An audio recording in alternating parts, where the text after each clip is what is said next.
கான்ஃபிடன்ஸுங்கிறது எல்லாரும் நினைக்கிற மாதிரி லவுடா பேசுறதோ இல்ல ஸ்டேஜ்ல போல்டா நிக்கிறதோ கிடையாது. என்ன பொறுத்த வரைக்கும் கான்ஃபிடன்ஸுங்கிறது தப்பா ஒரு விஷயம் போனாலும் பிரேக் ஆகாம நிக்கணும். அண்ட் யாரு சப்போர்ட் பண்றாங்களோ இல்லையோ ஒரு விஷயம் எடுத்துட்டு அதை கண்டினியூவா பண்ணிக்கிட்டே இருக்கணும். அண்ட் எல்லாத்தையும் தாண்டி நான் இப்படிதான் அப்படிங்கறத அக்செப்ட் பண்ணவும் தெரியணும். இந்த வீடியோல என்னோட லாஸ்ட் இந்த ஓவரால் இயர்ல என்ன ரொம்ப ஸ்ட்ராங்கா கான்ஃபிடென்ட்டா மாத்தின சிம்பிளான விஷயத்தை பத்தி ரொம்ப ஓப்பனா பேச போறேன். ஸோ வீடியோ ஃபுல்லா பாருங்க. ஒருவேளை நீங்க ஹீலிங் ஸ்டேஜ்லயோ இல்ல ரீபில்டிங் ஸ்டேஜ்லயோ இல்ல எதையோ ஒரு விஷயத்த தொலைச்ச மாதிரி இருந்தா கண்டிப்பா இந்த வீடியோ ஹெல்ப்ஃபுல்லா இருக்கும். கான்ஃபிடன்ஸ் சொல்லி ஆரம்பிக்கும் போது ஃபர்ஸ்டா நான் கத்துக்கிட்ட விஷயம் பெர்மிஷன் வாங்குறத ஸ்டாப் பண்ணுது. முன்னாடியெல்லாம் எல்லா விஷயத்துக்கும் பெர்மிஷன் தேவைப்பட்டுச்சு. நான் எங்க போறேன், என்ன பண்றேன், என்ன மாதிரி ட்ரெஸ் பண்றேன், நான் யாருக்கிட்ட எல்லாம் பேசுறேன், மத்தவங்க என்னை பத்தி என்ன நினைப்பாங்க, இந்த மாதிரி நிறைய விஷயத்துக்கு பெர்மிஷன் தேவைப்பட்டுச்சு. பட் ஒரு பாயிண்ட் வந்ததுக்கு அப்புறம் தான் எனக்கும் புரிய ஆரம்பிச்சிச்சு. அடல்ட் லைஃப்ங்கிறது நீங்க பெர்மிஷன் ஒரு விஷயத்துக்கும் கேட்க கேட்க உங்களோட கான்ஃபிடென்ட்டை டோட்டலா ஸ்பாயில் பண்ணிடும். இப்போ நான் எல்லா விஷயத்தையும் சிம்பிளா யோசிக்க ஆரம்பிச்சிட்டேன். நான் ஒரு விஷயத்த பண்ண போறேன் அப்படின்னா இது என்னோட வேல்யூஸ்குள்ள வருமா, இது எனக்கு வர்த்தா இருக்குமா இல்லையா, நான் இதை கரெக்டா பண்ணிடுவேனா இல்லையா, இது மட்டும் தான் என் மைண்ட்ல இருக்கும். என்னோட கிரைட்டீரியாக்குள்ள எல்லாம் ஒரு விஷயம் வந்துருச்சு அப்படின்னா எஸ் ஓகே நம்ம பண்ணலாம், இல்லையா இது பண்ண வேண்டாம் அப்படின்னு சொல்லிட்டு சிம்பிளா இந்த விஷயத்தை எடுத்துட்டு போக ஆரம்பிச்சிட்டேன். அடுத்த ஹேபிட் என்னோட இன்னர் கிரிட்டிக்கை ரெடியூஸ் பண்ணுது. சரி நீங்களே ஒரு விஷயத்த சொல்லுங்க.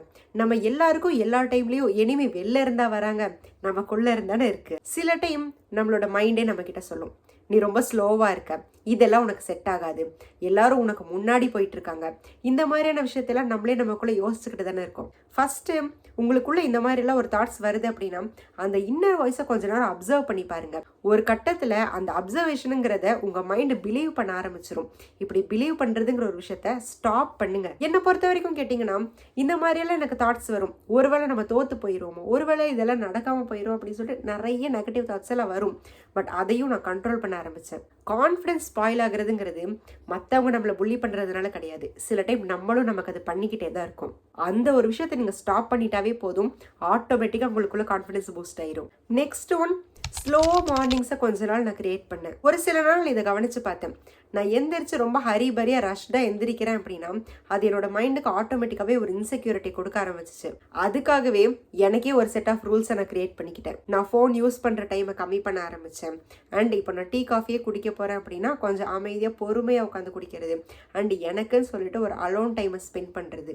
ஒன்ஸ் நம்மளோட மார்னிங் பீஸ்ஃபுல்லா ஸ்டார்ட் ஆயிடுச்சுன்னு வைங்களேன், நம்மளோட மைண்ட் ரொம்ப கிளியரா இருக்கும். அது மட்டும் இல்லாம நம்மளோட மைண்ட் ரொம்ப ஸ்டேபிளாகவும் இருக்கும். Yes of course stability means confidence.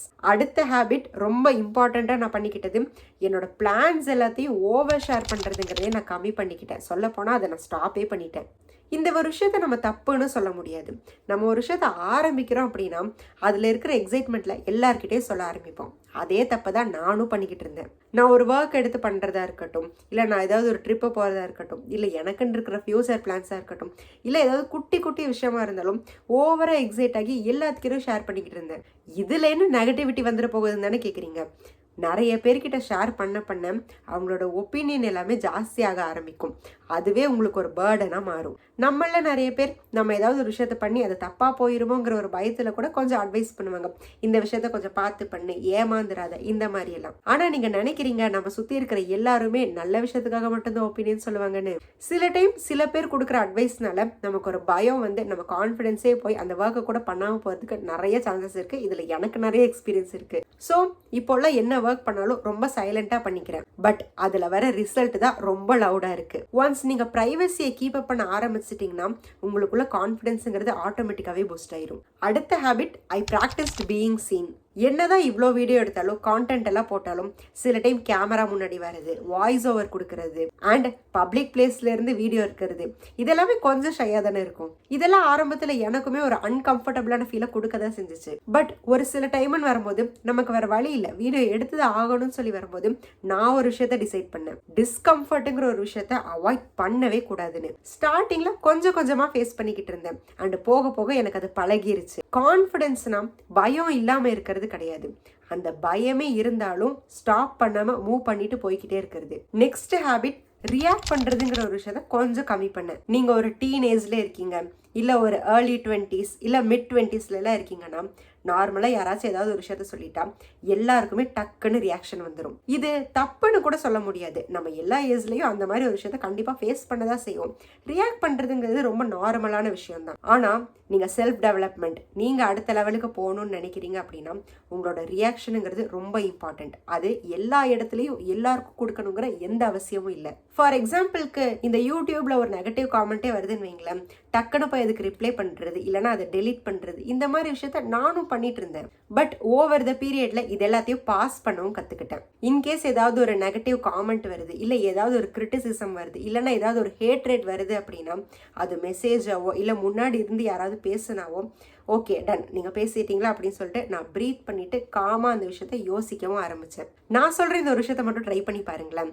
நீங்கள் உங்களோட ரியாக்ஷனை கண்ட்ரோல் பண்ணிட்டா செல்ஃப் ரெஸ்பெக்ட்டுங்கிறது ஆட்டோமேட்டிக்காகவே இன்க்ரீஸ் ஆயிரும். அண்ட் அது மட்டும் இல்லாமல் சுற்றி இருக்கிறவங்களும் கொஞ்சம் ரெஸ்பெக்ட் கொடுக்க ஆரம்பிப்பாங்க. அடுத்த habit, I take care of my body gently. கான்ஃபிடென்ஸ்னா வெறும் அவுட்டர் லுக்ஸ் மட்டும் கிடையாது. பட் நம்மளோட பாடிங்கிற ஒரு விஷயத்தை நெக்லெக்ட் பண்ணால் ஆட்டோமேட்டிக்காக கான்ஃபிடன்ஸ் கம்மியாக தான் செய்யும். அட் த சேம் டைம் நம்மளோட மைண்டும் வீக் ஆகும். இதுக்காக நான் பெரிய எந்த சேஞ்சஸும் பண்ணலை. ப்ராப்பர் ஸ்லீப், கொஞ்சம் work out and comfort food, இதுவே என்ன ஒரு கட்டத்தில் டிசிப்ளினான பர்சனாக மாற்றிருச்சு.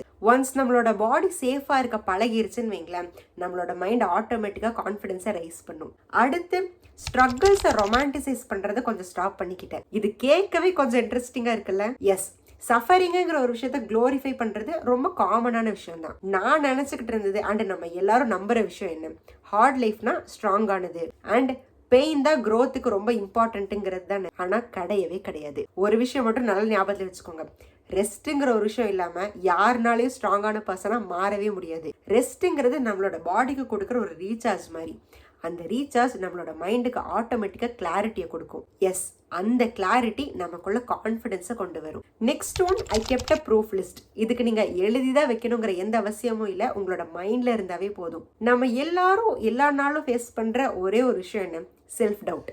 அந்த மாதிரி செல்ஃப் டவுட் வரப்போலாம் எனக்குன்னு நான் ஒரு லிஸ்ட் எடுத்து வச்சுக்குவேன். அதை நான் திரும்ப எடுத்து பார்க்கவும் செய்வேன். இது வரைக்கும் நான் சர்வை பண்ண சிச்சுவேஷன்ஸ் எல்லாத்தையும் எடுத்து பார்ப்பேன். அது நான் ஃபேஸ் பண்ண ஃபியர்ஸ், நமக்கு நடந்த நிறைய ப்ராப்ளம்ஸ், கிரிட்டிசிசம்ஸ், ஹேட்ரேட்ஸ், நம்ம பார்த்த ஸ்ட்ரகிள்ஸ், இந்த மாதிரி ஏகப்பட்ட விஷயம் இருக்கும்.